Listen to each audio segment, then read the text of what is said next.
So a possible shortage of liquid gas chlorine could affect the treatment of potable and effluent water managed by services across the country. In fact, in metros such as Cape Town, warnings have come in from the Department of Water and Sanitation to that effect. The department hopes that municipalities have spare supplies that will take them through or last them through this period of the shortage.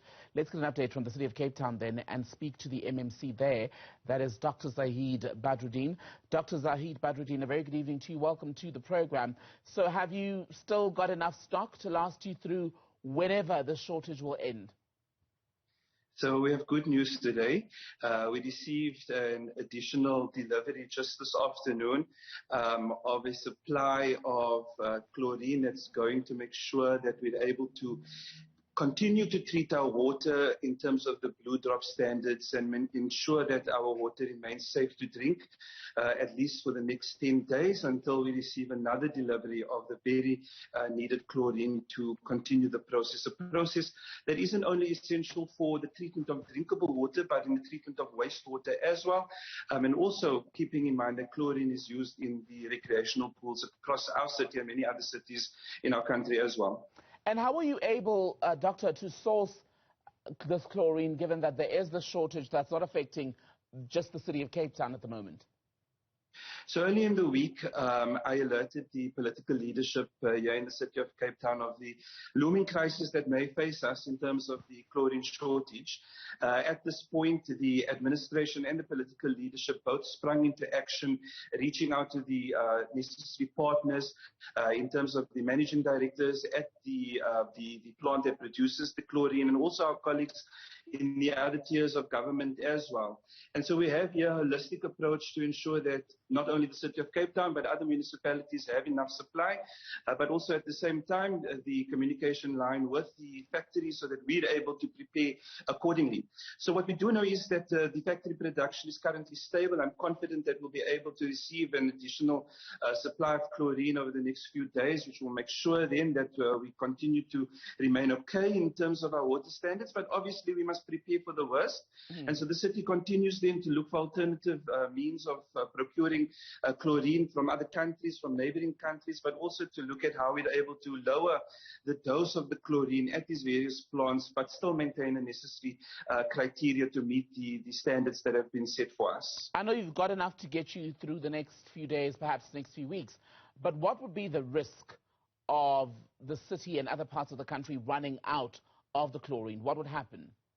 So at the moment, we're experiencing a terrible heat wave here in the city, and we know that when it's hot, more people use more water in order to, remain cool. And so when we use more water, it means that we use more chlorine. And so what we're doing now at the moment is to appeal to our residents to reduce non-essential water use.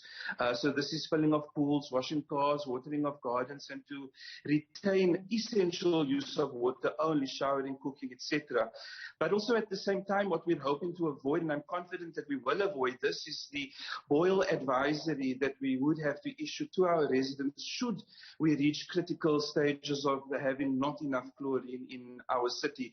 But again, I'm encouraged by our officials who are working extremely hard around the clock to make sure that we have other viable means to procure the chlorine. And at the same time, the city of Cape Town maintains open communication channels with our residents to keep them up to date with the challenges that we're facing. But again, very happy to say that we've received an additional delivery today, and in the next few days we will receive another one, which will make sure that we're able to continue to treat our water in the facilities that it's needed the most. Okay, so what I was trying to understand is, be it Cape Town or any other city, in the case that, in the event, worst case scenario, that there was no chlorine to purify or clean the water, whatever the right terminology is, would that ultimately mean then that the people of whatever area would not have water coming from their taps? Is that what it would mean?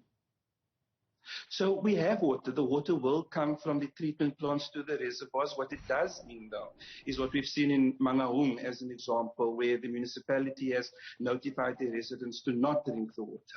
And so that is essentially the route that may follow if we run out of chlorine. We thankfully won't reach that situation because we're making the necessary arrangements. But again, should that notice be issued to residents to not make use of water, it will be accompanied by another notice saying that if you want to drink the water, make sure that you boil it before drinking. But again, we are not at that stage here in the city.